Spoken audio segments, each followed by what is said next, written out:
Last day of vacation ആണ് കേട്ടോ. അപ്പോൾ എൻ്റെ 4 മാസത്തെ ലോങ് വെക്കേഷന് ശേഷം ഞാൻ വീണ്ടും ക്ലാസ്സിലേക്ക് പോവുകയാണ്. അപ്പോഴത്തേക്ക് നാളെ എൻ്റെ ക്ലാസ് സ്റ്റാർട്ട് ചെയ്യണതുകൊണ്ട് തന്നെ ഞാൻ കുറച്ച് മീൽ പ്രിപ്പ് ചെയ്ത് വെക്കാമെന്ന് വിചാരിച്ചു. ഇല്ലെങ്കിൽ ഞാൻ ഇനി കോളേജിലൊക്കെ പോയി തിരിച്ച് വീട്ടിൽ വന്ന് കുക്ക് ചെയ്യാനൊക്കെ എനിക്ക് ലേശം ബുദ്ധിമുട്ടാണ്. ഞാൻ ലേശം എക്സോസ്റ്റഡ് ആയി പോവും. സോ കാര്യം പിന്നെ വീട്ടിൽ വന്നു കഴിഞ്ഞാലും എനിക്ക് പഠിക്കാനും കാര്യങ്ങളൊക്കെ ഉണ്ടാവുന്നതുകൊണ്ട് ഞാൻ വിചാരിച്ചെന്ന് കുറച്ച് കാര്യങ്ങൾ നമുക്ക് ചെയ്ത് വെക്കാമെന്ന്. അപ്പോൾ അതുകൊണ്ട് തന്നെ ഞാൻ വോൾമാർട്ടിലേക്കാണ് വന്നിരിക്കുന്നത്. കുറച്ച് സാധനം മേടിക്കാനുണ്ടായിരുന്നു. എനിക്ക് കുറച്ച് പാലും ചിക്കനും ഒക്കെ മേടിക്കാനുണ്ടായിരുന്നു. അപ്പോൾ അതൊക്കെ മേടിച്ചതിന് ശേഷം ഞാൻ തിരിച്ചു വന്നു കേട്ടോ.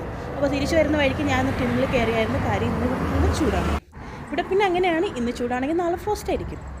എനിവേ ഞാൻ ഇന്നലത്തെ വീഡിയോയിൽ പറഞ്ഞായിരുന്നു നല്ല തണുപ്പാണ്. അപ്പോൾ ഇന്നത്തെ വീഡിയോ നല്ല ചൂടാണ്. എനിവേ അപ്പോൾ ഞാൻ ടിമ്മിൽ കയറിയിട്ട് ഡ്രിങ്കൊക്കെ മേടിച്ച് തിരിച്ച് വീട്ടിൽ വന്നു കേട്ടോ. അപ്പോൾ വീട്ടിൽ വന്നപ്പോഴത്തേക്ക് ഞാൻ ചിക്കൻ ബിരിയാണിയാണ് ഉണ്ടാക്കി വെച്ചത്. അതാകുമ്പോൾ നമുക്ക് ഉച്ചയ്ക്കും രാത്രിയും എല്ലാം കഴിക്കാമല്ലോ. കാര്യം ക്ലാസ്സിൽ ഞാൻ യൂഷ്വലി ഇങ്ങനെ ബിരിയാണിയൊന്നും കൊണ്ടുപോകാറില്ല. ബിക്കോസ് അതിൻ്റെ മസാലയുടെ സ്മെല്ല് എല്ലാവർക്കും ഒരു ഡിസ്റ്റർബൻസ് ആവില്ലേ നമ്മുടെ ക്ലാസ്സിൽ, നമ്മുടെ ഇന്ത്യൻ സ്പൈസസിൻ്റെ സ്മെല്ല്. പക്ഷേ ഞാൻ ഒന്ന് കണ്ണടച്ചു ഈ ഒരു വീക്ക്. കാര്യം എനിക്ക് പറ്റുന്നില്ല. ഇതാകുമ്പോഴത്തേക്കും ഒറ്റ ഫുഡ് ഉണ്ടാക്കിയാൽ മതി. വേറെ എന്തെങ്കിലും ഉണ്ടാക്കണമെങ്കിൽ ഇത്ര ടൈം എടുക്കുന്നതുകൊണ്ട് ഞാൻ ഈ ഒരു വീക്ക് ഇങ്ങനെ പോട്ടെ എന്ന് വിചാരിച്ചു കേട്ടോ. അപ്പോൾ ഞാൻ രാത്രി തന്നെ ഇതൊക്കെ ഉണ്ടാക്കി കഴിഞ്ഞപ്പോഴത്തേക്ക് 11 o'clock ആയി. എനിക്ക് രാവിലെ 6:30 ആകുമ്പോൾ വീട്ടിൽ നിന്ന് ഇറങ്ങണം ക്ലാസ്സിലേക്ക്. അപ്പോൾ കുറച്ച് ബിരിയാണിക്ക് കഴിച്ച് ഞാൻ കിടന്ന് ഉറങ്ങുവാണ് കേട്ടോ.